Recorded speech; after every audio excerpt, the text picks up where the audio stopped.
Podcast. Glad to have you back this week for the pay-per-view. We got UFC 277 going down in Dallas, Texas on Saturday. 2 titles on the line. First up in the co-main event, it's the flyweight strap, interim flyweight strap up for grabs. We got Brandon Moreno taking on Kai Kara-France in a rematch. In our main event, another rematch, women's bantamweight strap back up for grabs. We got Julianna Pena taking on Amanda Nunes, Ultimate Fighter, to kind of build some steam for this rematch here. And I'm excited to see Amanda Nunes, who was largely considered the GOAT, to kind of see if she can get back on track, man, get back to her normal finishing ways. We got the Black Beast on the card in Texas as well. Plenty of other sneaky good fights. I think a total of 13 on the books. Last week's London card, honestly quite the opposite of the first time we were around there. You know, tons of finishes the first time, and then a bunch of lack of finishes this time around. Then the main event ends in injury. Luckily for the crowd, though, it was Patty and Molly that set the place on fire. Best case scenario for them. I somehow did not win or lose, which, you know, with all the lack of finishes, I was kind of okay with, but thought we made some good bets. You continue this little steam run that you're on, man, so go ahead and go through some of those bets. No, like you said, it's kind of a perfect scenario for you. It's a card that was forgettable, and you can forget about it as far as profit or loss. The Hermansson bet at plus 112, you had a great line. Not sure that either one of us expected Hermansson to win the way he did, but he looked great, definitely covered that price tag. And then you had DeCasey in all 3 of your parlays, and that turned out to be easily the best parlay piece you could have picked for this week. It was the Mason Jones in that last parlay right there that really let everybody down, man. Plus 340. He looked plus 340, just had a terrible IQ. Really didn't come through for anybody. You ended up the night, like you said, even money, one that you can definitely forget about moving on to next week. Looking at my card, I did benefit off of that injury. Curtis Blades, I had him at minus 108, so not the greatest line, but he did come through, and I thought that he landed a straight right off the top. I thought that he was looking good for the 15 seconds we got to see him. Uzdemir was my biggest bet of the night. I think that it was a good line, kind of a crap fight, right. But I think that it was a good line, and I'd bet it again. And then I got caught up in the Kyle Nelson Jai Herbert fight doesn't go the distance, put it in a parlay, and it was a hugging match right off the start. You knew that one was going the distance as soon as it started. I ended up the night plus 5.59 units and looking to roll into it next week. In our main event, we have Julianna Pena looking to defend her bantamweight strap against Amanda Nunes. Like you said, they had the whole Ultimate Fighter season. I'm not sure if that really hyped up anybody for this fight, but that did happen. When I look back at their last fight, I think Nunes sold out, man. I do think that she got so far ahead of the game. She let off that gas a little bit. And finally, I'd like to think that she has that motivation coming into this one where she's finally fired up again. I had that take before watching the first Embedded. I don't know if you've seen it, but it's like Julianna Pena in the gym, working hard. She's left her family more or less and is just focused on fighting. And Nunes, it's like she gets to the airport. She's like, let's go have some fun. She's playing mommy with Nina, and it doesn't look like she's focused. And I hope that that's just how Embedded's trying to present it, because we're getting an excellent line on Amanda Nunes right now. Rewatching the fight back, I do think that it's kind of eye-opening about even the highest levels of women's MMA. It's just not that technical, man. I watched a clip of Izzy and Hooker breaking down the fight, and they nailed it. Julianna Pena, technique was thrown out the window. She was just willing to stand and bang with Amanda Nunes and got the better of her, wore her out. Maybe I'm not appreciating that style, but it just didn't look very technical. I'm with you. I think it would have benefited Amanda Nunes a whole lot if she just took a step back, decided when to engage, when to mix in her grappling, make it a kickboxing fight like the Holly Holm fight. I do think that she has all the skills to beat Julianna Pena. I think that she's better all around. Now, if it does get to the ground with Nunes on bottom, I don't love that. I don't think that Nunes has the best guard game, but rarely does she find herself on her back like that. I think that Nunes at minimum wins this 75% of the time, maybe even higher. So anything under that minus 300 mark, I think she's a good parlay piece, and I have put her in a parlay already. I'm going to come out on the same side of you, man, as Amanda Nunes. I don't want to take anything away from Julianna Pena, who's got the strap. She was the first person who really wasn't scared to duke it out with Nunes. She wasn't showing up white face, ghost face like Megan Anderson, and looked right at DC when it was done and said, "I told you so." She knew exactly what she was going to do. But again, I do come back to it looked like a very ill-prepared Amanda Nunes that night. One that I do think absolutely quit on herself, and a bit hesitant for me to lay the money there because she kind of quit at the first sign of adversity that she had seen in a long time. I watched Volkanovski fight out of the chokes from Brian Ortega, and then I watched the choke that Amanda Nunes tapped to, and whole lack of heart right there in that situation. And so I don't know if I necessarily want to lay that chalk after witnessing that, but you're right. She very well could come out here in the best form and easily win this fight 75% of the time. As far as betting it wise for me, though, I think more or less I'm going to look at it live again. Our buddy Chris last time, Amanda Nunes is tired. Amanda Nunes is tired. That's all he was saying during that grappling and then during the round one break, and able to snag Pena at like plus 1,000 live for her to come through in round two. And I think that could be how I'm going to look at it again here. If the pace is extremely high like that and Amanda is ill-prepared, not as motivated, cardio has been an issue for her a couple times in her career down the stretch, and I think that's where Pena's going to take over early or take over late if she survives the early storm just like she did last time. But Amanda was having a ton of success in round one, man, with the calf kick, with the wrestling, with a lot of her tools, and I think if she just comes in a bit more prepared in the gas tank, I know she was even having COVID and everything previously before their first fight, what I'm getting at is, yes, a better prepared Amanda Nunes could come out here, like you said, win this fight 75% of the time. But the Amanda Nunes that I witnessed last time, I'm not necessarily excited to gamble my money on. I think this fight is actually going to go a lot later, than a lot of people see, a lot later than the last time. I'm actually looking at kind of the over 1.5 or the over 2.5 couple rematches to bring up in history. Throughout the rematches who have seen a finish in their first fight, the second time around, Izzy Whitaker, full 25. Conor Nate, full 25. Both of Rose fights, full 25. Colby and Usman. We see it time and time again where these guys come in much more prepared. They've seen each other's tools. They're more hesitant to just stand there and bang and let their adrenaline get the best of them. And, it goes a whole lot later than we see it now.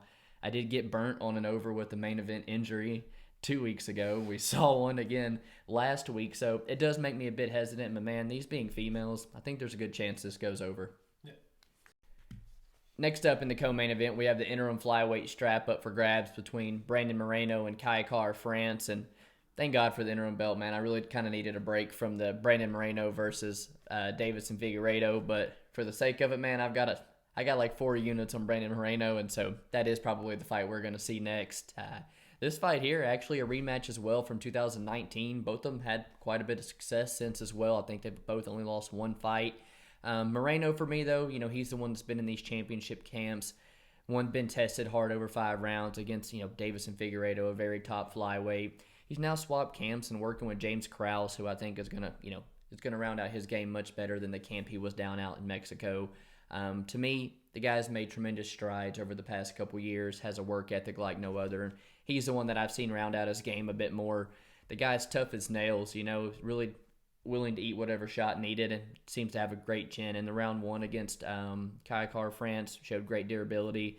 3 fights with Figueiredo, got hit with some hard shots, never really got dropped, I think, except for once. And, their last fight. Big advantage that I think he has here is in the cardio and the grappling upside, but he really didn't even need that in their first fight around. He didn't attempt a single takedown, and despite round one being a little close going to Kara-France, he was definitely able to take over 2 and 3 with the volume, with the cardio.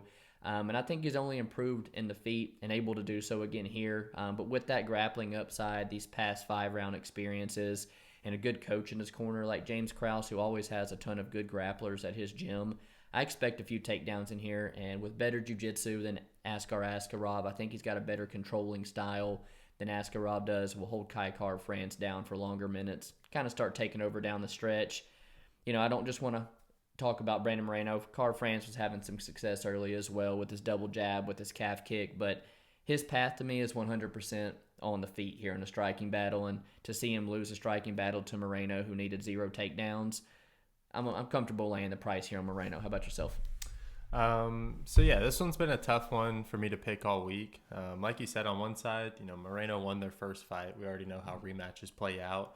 Then on top of it, he's a favorite at flyweight. Those flyweight favorites, 77% win percentage. He does have the better cardio of the two, the championship experience. But on the other side of the things, it's, like you said, I don't think anybody's really dying to see a fourth Figgy versus Moreno. It might be overplayed a little bit. We've got Kai Kara-France, who is on fire right now, and I got to imagine that he's been looking to avenge this loss for the past 3 years since it's happened, and Moreno's long forgotten about this since he's, gone on this title run. You look at the MMA math, it's like Moreno splitting with Askarov. Kai Kara-France got the nod over Askarov last time, but you could call that one a draw as well. You know what I'm saying? It just looks like a fight that is 50-50 almost. So I am going to lay off, although I do have all these things that are pointing on the side of Moreno, but I look at even the market and the line's not really acting like how I want it to be right now. It's kind of been all over the place for the week. It's not showing the strength on the Moreno side, so I am a little bit worried. And then a little bit of bias, but just watching Dan Hooker and Izzy break down their fights, they're obviously big on Kai Kara-France. And it does seem like he is super motivated. He's at this point in his career, 29 years old, the same place as Brandon Moreno, just hasn't been in the spotlight, hasn't taken his foot off the gas any. And if the Royval fight would have gone just 1 second different, he's on a 5-fight win streak instead of a 3-fight win streak right here. And I think that this is probably lined a little bit closer. So officially, I'm going to take Brandon Moreno, but I am laying off the money line. I do think that you're on the right side as far as who's going to win, so good luck with that. Moving on, we have a heavyweight fight between Derrick the Black Beast Lewis taking on Sergei Pavlovich. Lewis has always been a fade for us, man, and truthfully, most of the time it's unsuccessful. Lewis has made a career on showing up in spots that we feel like he was tailor-made to lose. The Blades fight, the Latifi fight, Volkov, Ngannou even. He has the most KOs in UFC history, but he is very limited in his attack. Thankfully, he's at heavyweight because his skill set isn't even on the level of the worst performing welterweight out there, Sergei, he looks huge. He's powerful, he's longer, he's younger, maybe a little bit faster, but I'm pretty sure he's bringing the same game plan as Lewis to finish the fight. I've learned my lesson at this point. If it's just another guy that's going to stand and bang with Lewis, give me 2-1 on him at least, Tuivasa, he had a similar game plan last time out, and at least you were getting plus 165. I think most people just took him inside the distance, and you could get that 2-1 price tag. But I do think that this is just a fight, perfect recipe for the under to hit. When Pavlovich is throwing that huge overhand right that he has, he leaves himself exposed, and I think it's just going to be who hits who first, So I think it's a perfect recipe for the under, so give me violence. And I am going to lean Sergei because I am under the impression that Derrick Lewis at 37 years old is on the decline, and his title run, that crazy title run that he has got to be over, right? Yeah, man, I'm with you, and I feel pretty strongly about Sergei. It blows my mind that the dude, Derrick Lewis, has the most knockouts in UFC history because, like you said, his skill set, very limited, and he's just an absolute wild card of who's going to show up on fight night, He's open about doing it for the money, not the belt, and it's not mentally what you want to see because he's just going in there for a paycheck. And lately, when it starts getting tough, he seems to kind of want out of there. He has lost both of his shots at heavyweight gold. Now he's lost 3 of his last 4 fights in Texas, where this one is, and the one he did win. You and I were there. Latifi had him down on the ground for like 10 minutes. Yeah. Probably didn't win that one. And then you look at the ones where he's gutting out, the ones against Travis Brown when he's hurt, where he's coming back against Volkov and Tybura in round 3 to get the finish. I don't think we have that Derrick Lewis in this anymore, really, to be honest with you. And then let's look at who he's beaten lately. He's 5-2 in his last 7. Gets a split over Blagojevic, which probably didn't deserve. Then he beats Latifi, which he probably didn't deserve. And Latifi's a light heavyweight, he's gifted that one in Houston. Alexei Oleinik, 43 years old, 227 pounds, 50 pounds lighter than Derrick Lewis on fight night, and made it so close, taking him down, putting him in scarf choke after scarf choke. Curtis, the back of the head.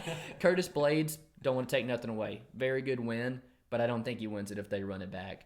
And then another, his other win, Daukaus, potentially a 205er, weighed in at 235 pounds on fight night, 30-something pounds lighter than Lewis. Now he's getting a big old legit heavyweight who is like 6'4" with an 84-inch reach. Big, nice boxing. Like you said, speed advantage. Likes to stick behind that jab well, just turning 30. I really like what I see out of Sergei Pavlovich. In his interviews, he's talking about wanting to round out his game a whole bunch, and I don't think it's going to take a world-class grappler to go out there and land some takedowns on Derrick Lewis. It's a path to victory for a lot of people will have, but, you're either all the way in, pushing Derrick Lewis up against the cage, wrestling him down to the ground, or you're all the way out, sticking behind the leg kick, sticking behind the jab, and I really do like Pavlovich to win a lot of those minutes. It does suck because Derrick Lewis has knockout power like nobody else and can land that on anybody. But like you said, man, at 37, to me, he is on the decline. He's becoming much more of a fade. And I think they're setting this one up for Sergei to kind of go toward the top. For my fight of the night, I have chosen Magomed Ankalaev taking on Anthony Smith in the light heavyweight division. Me and you have been saying it, man. Magomed Ankalaev is the future of light heavyweight. Yeah. I think that he starches Yuri, and I think that he's going to starch Anthony Smith here. I locked him in at minus 450. That's like right under an 82% win percentage. And I think that he covers that, man. I absolutely think that he covers that. I think that he wins this 90% of the time. And that's just me being realistic. In my head, I don't think he loses this fight. I look back at some of his UFC career, and the Paul Craig fight is that 5 to 10% chance that he gets upset. I think that he's logged that in, and those slip ups aren't going to happen anymore. And maybe that means that he takes some rounds off, like we saw in this last fight with Thiago Santos. Definitely wasn't the most entertaining, but it was his first opportunity at 5 rounds, and he took it. And it's not necessarily. He's not going to be your flashiest guy, whether it's fighting-wise or on the mic, but he is a guy that I have complete confidence that he's going to be able to outclass anybody that he steps in the octagon with. And Anthony Smith, he's another one of these guys where you're not really sure what you're going to get out of him. He seems like the guy who is willing to give up top control, lay on his back, fish for submissions. If Ankalaev does decide to take this to the ground, where I think that's going to be his easiest path to victory. I think that he could stand up, but Anthony Smith does throw a lot of volume, and Ankalaev does like to take his foot off the gas. So I do think that if Ankalaev wants to, he can get this to the ground, and Anthony Smith is somebody who's willing to give up those minutes off his back. So I think Ankalaev covers this 90% of the time. I put him in at minus 450. It might be one of the squarer plays that I've made, but I expect this to look like DeCasey did last week, where it's just complete domination from start to finish. You're not going to hear anything different from me here. Lionheart, he's always said there's some nerd from Nebraska that's just going to sneak up here and knock off all this European talent at light heavyweight, and I just don't see it happening whatsoever. On the feet, 1,000% the inferior striker technically. But like you said, he does throw a whole lot more volume than Ankalaev, who tends to kind of sit back and like to counter more. Mm-hmm. You saw in the Crute fight, and then in the Span fight, nice calf kick, likes to use his jab, but to me, it's just a much more diverse set of skill set that you're going to see from Magomed, who, like you said, I think could take the path of Glover, take the pack of Ratchik, and just take this guy down. And you talked about Smith already willing to play on the mat with this jiu-jitsu. Just seeing that Paul Craig incident happen, people are going to think that they can replicate it, and they're going to think that they can pull it off as well. And I just don't see it, And then let's look at this guy that Lionheart has had success over in the UFC at light heavyweight.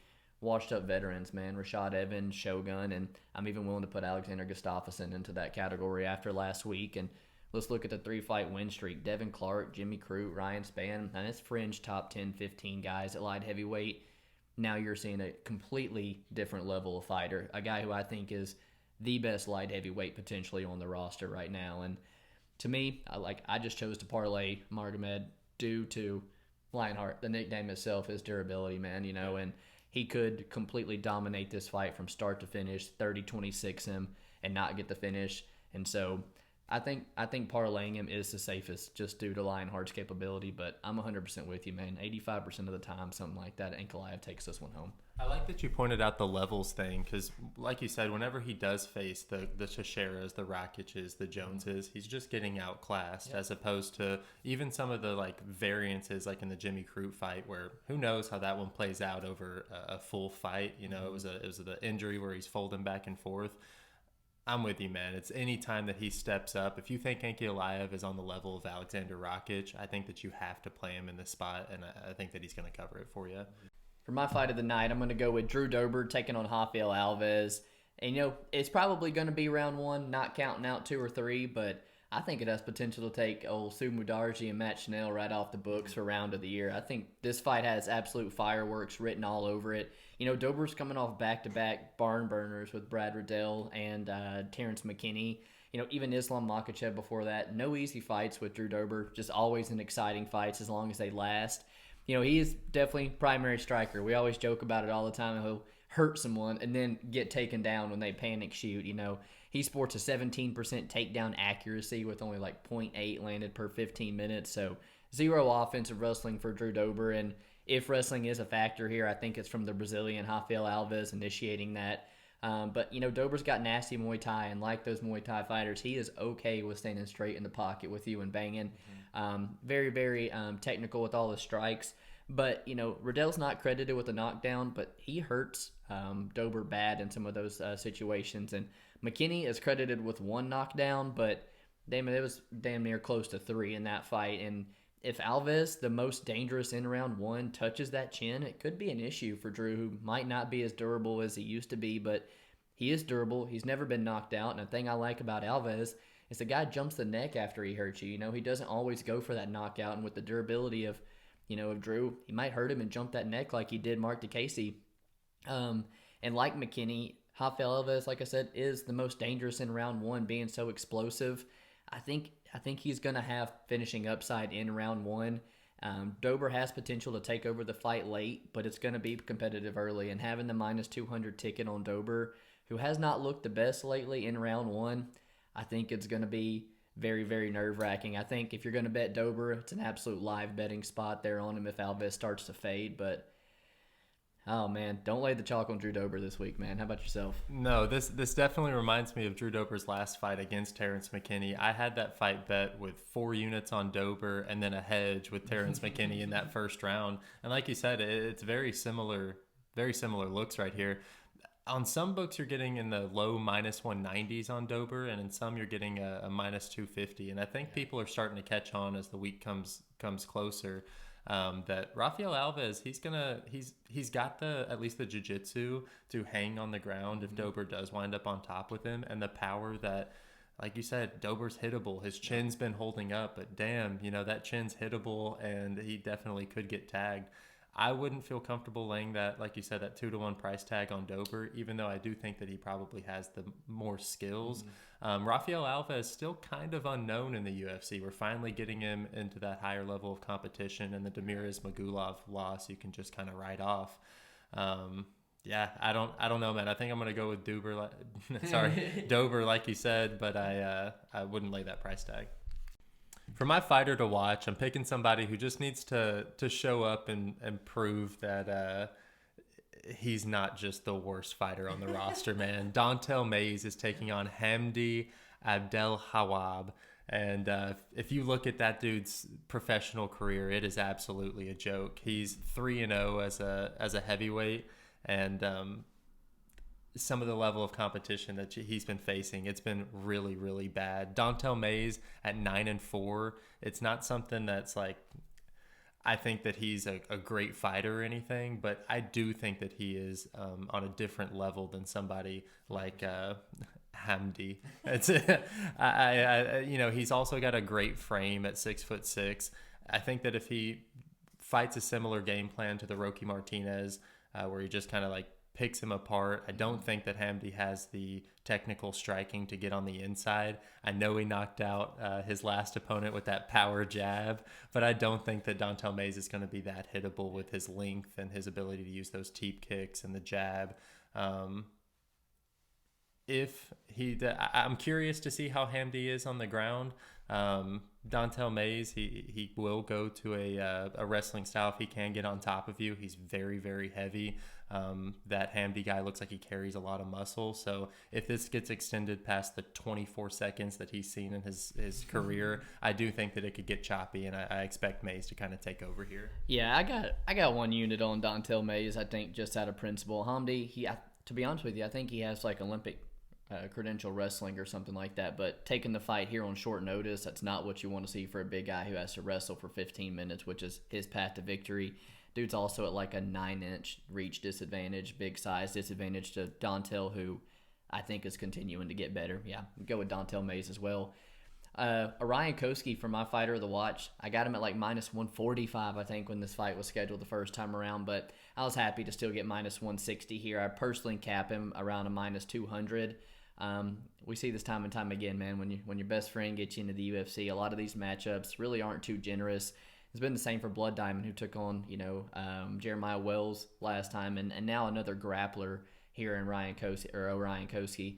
Koski's last two opponents, Matt Dixon on the Contender Series and Phil Rowe, man, I rate both of those guys much higher than I do Blood Diamond. And despite losing the Phil Rowe fight, Orion fights exactly how I want him to fight against a very inexperienced 34-year-old kickboxer. The guy immediately closes the distance, puts you on the cage, looks to implement the wrestling early, and he's twice the wrestler. He's twice as strong in these wrestling positions than Blood Diamond, and I think if somebody has potential to look minus 300 here, it's going to be Orion Koski. My one worry is that he slowed down a bit against Phil Halls, but you got to go back to Phil Halls, man. He's like 6'3". He weighed in at like 173 pounds that night. He just fought at 185. And then he trains down there with in Florida with very good grapplers, Rodolfo Vieira and stuff. So he's grappling a whole lot, and that length and size causes Orion much more issues than he's going to have here. I think he's perfectly capable of putting on a wrestling clinic for 15 minutes, but I think he's going to get on top, probably find a ground and pound, finish, but just going to open up submission if you do, maybe find the rear naked choke. I like Ryan Koski inside the distance. I think he's a good fighter to keep an eye on, has real high upside to get a finish.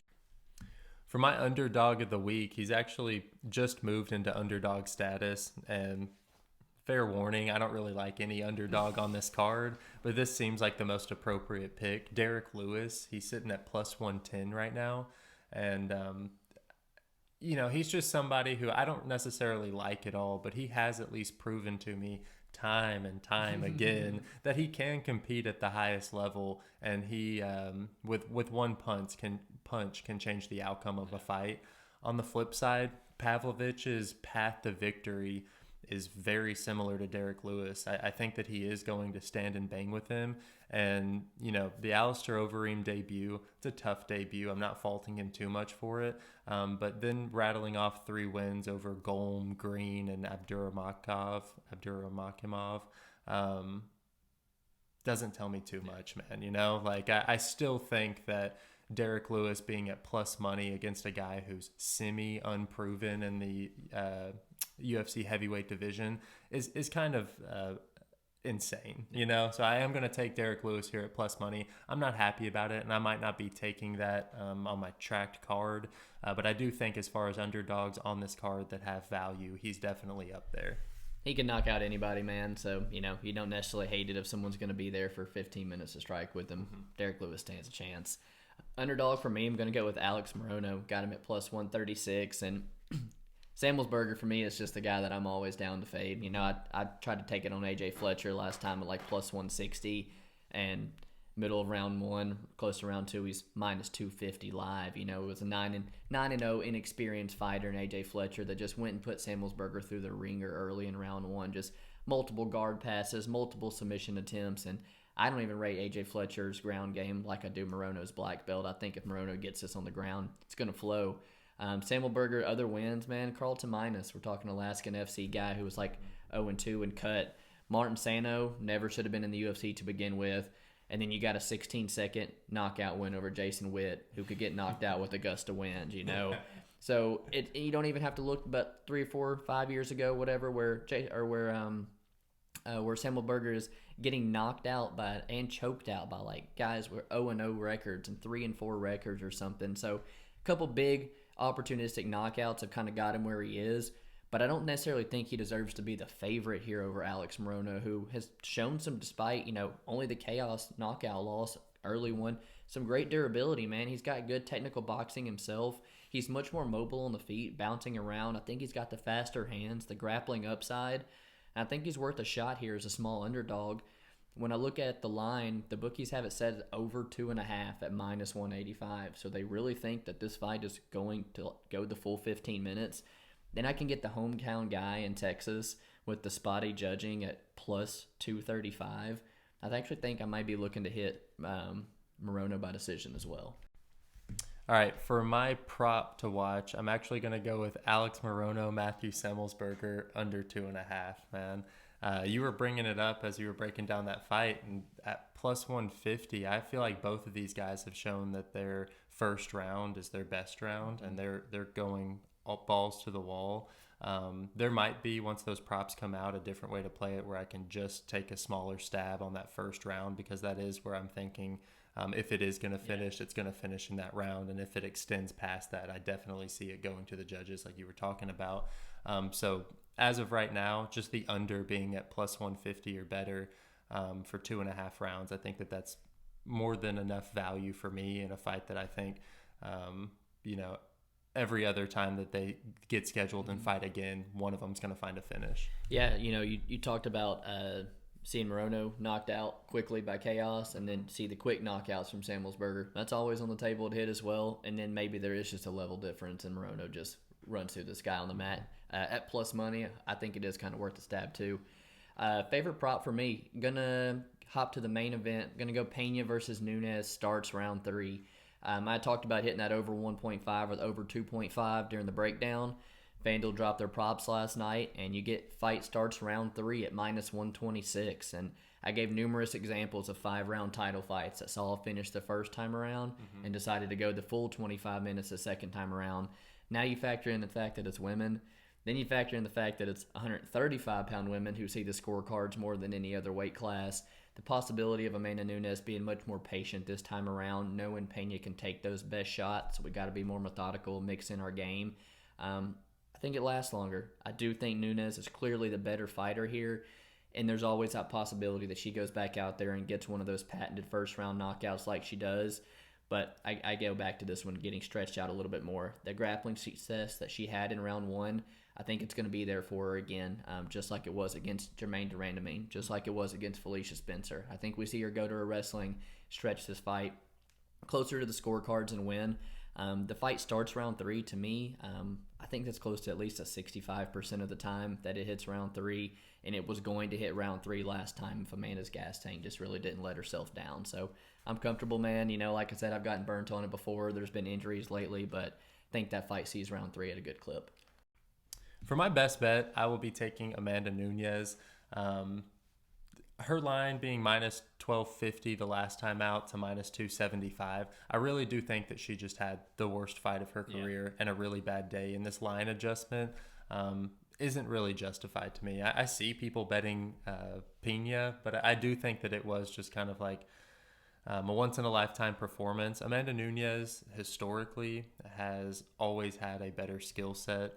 I think that if she has completely lost motivation, then this is going to be a tricky spot. But even an unmotivated Amanda Nunes, I think, wins this the majority of the time. It was just Nunes or Pena's night. So to get Amanda Nunes under -300, I think it's an absolute steal. I'm throwing her in my parlays, and I do think that the Lioness will regain her title. I'm with you, man. I think she's going to get her belt back as well. Best bet for me, Brandon Moreno in the co-main event. I got 4 units riding on him. I bet him straight at -225, which isn't the best line. And also a parlay with our boy Ankalaev, who we're super high on as well. To me, man, he's beaten Kai Kara-France without needing one single takedown, and he was really starting to take over that fight late. He was able to outstrike Kai Kara-France down the stretch where Kai Kara-France stands the best chance to win.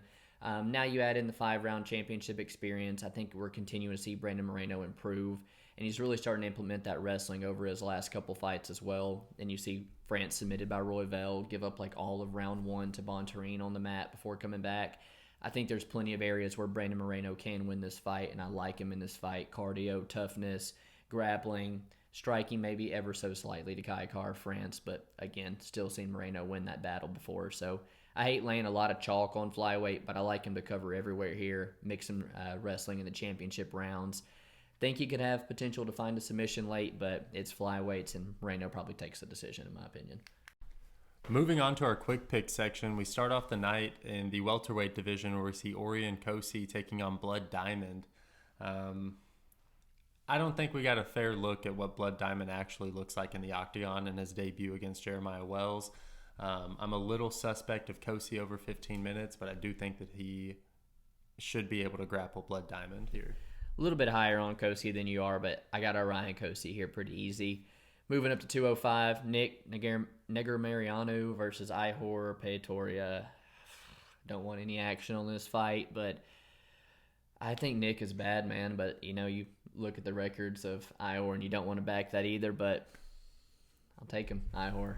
Yeah, this is our first split of the night. I'm not super high on Negumereanu at all, but I am going to take him here. I think that he's got a really sus winning record in the UFC, but yes, I do think that he should probably get the win here. Moving on, we go to the bantamweight division where we see Ji Young Kim taking on Jocelyn Edwards. Ji Young Kim's striking accuracy is really bad. Yeah. Jocelyn Edwards, her biggest attribute that I like to talk on is her being big as a woman. Neither one of these girls really impressed me at all. I'm going to take Jocelyn Edwards here. I just see almost too much love for Ji Young Kim out there. She's almost a mush bet. Dude, I don't want any action on this whatsoever. I think I'm going to go with Jocelyn as well, man. Just overall being that bigger girl, she used that teep kick a lot last time to keep her range, and yeah, I'm going to side with her ever so slightly. Moving up to 170, Michael Morales taking on Adam Fugit. I'm going to go with Michael Morales. I think he's a legit contender here. Adam doing himself no favor taking it on short notice. I'm going to go with Michael Morales here. I've heard some people talking that Fugit is a legit competitor, but it's hard for me to fade the undefeated Michael Morales right now, so I'll take him as well. Moving on to the lightweight division where we see Drakkar Klose taking on Rafa Garcia. For whatever reason, you pay a huge price tag on Drakkar Klose every time he fights. I do think that he's going to get it done here, but I will not be laying it. Yeah, I'm not laying this price tag either, and it sucks you can't even get plus money on his decision prop. But Drakkar Klose by decision for me as well. Dontel Mays versus Hamdi Abdulwahab. Man, nice. I think that guy is potentially an absolute fraud, and potential for Dontel Mays to really show that, hey, I do have some UFC wins. I'm going to go with Dontel Mays. Yes, I will also go with Dontel Mays here. He definitely needs to show that the UFC is a different level. Moving on, we go to the lightweight division where we see Drew Dober versus Rafael Alves. I don't like laying the price tag. I think Dober's the more proven fighter of the two, so I'll pick him to win here, but I will not be surprised if Alves touches that chin. Yeah, I'm with you. I think Dober, but the finishing upside early is going to be on Rafael Alves. Moreno versus Samuelsberger, prelim main event here. I'm going to go with hometown guy Alex Moreno. The more you look at that under, it is a little bit tempting. So yeah, I might just take a little dog shot on Alex Moreno.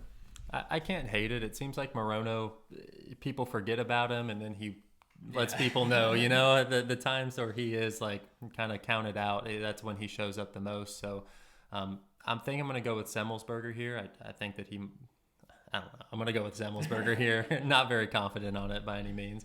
Moving on, we go to the light heavyweight division. Magomed Ankalaev versus Anthony Smith. Ankalaev's our boy. We think he'll be a future belt holder. Yeah, we need a quick finish here, and Jiri to just not fight Glover again. We got plus 1,000 tickets, man. Memorize one line, right? Yeah, big on him, man. Probably 80% time, 85% chance he wins this fight. Alexander Pantoja versus Alex Perez down at flyweight. I've got some action on Pantoja. I think that guy is fringe number one flyweight in the world, and Alex Perez, anytime the guy takes a step up, he's finished on the very relatively easy, and every win he has, they're not even in the UFC anymore, man. Pantoja to me is just on a different level. Yeah, I wanted to play Pantoja. I'm curious how this line would be set if Perez didn't tap first round against Figgy. I think it's going to be close. I'll also lean Pantoja here. Moving on to the heavyweight division, Derrick Lewis, Sergei Pavlovich. I know Derrick Lewis was my dog, but only because he's a dog now. I'm gonna take Sergei Pavlovich in a fight that I see as a coin flip. Yeah, I mean, it's standing and banging, and you're getting plus money on Derrick Lewis, who holds the most knockouts. It's never hard to put some money there, but I'm going to go on Sergei Pavlovich's side. Co-main event, Brandon Moreno versus Kai Kara-France. I think we're going to see the rematch be relatively the same. Brandon Moreno is going to take over down the stretch. Yeah, I think I'm also going to go for Moreno here. I think that this fight is going to be closer than the line suggests, but I am going to go with Moreno here. And then in the main event, we have Julianna Pena taking on Amanda Nunes. As I've said, Nunes is my best bet of the night, and I do think that she's going to win pretty easily here. I'm with you. I think Amanda Nunes gets her belt back, but it might not necessarily be by finish. I think she may stretch this fight out and beat her by decision. Includes all the fights, man. 13 on the book. Hopefully they all make weight. We're in Dallas, Texas on Saturday and some live crowds. So hoping for some badass fights because every time they go to judges' decision in Texas, man, it is sketchy. Appreciate you guys hanging out with us. We'll see you next week. Peace.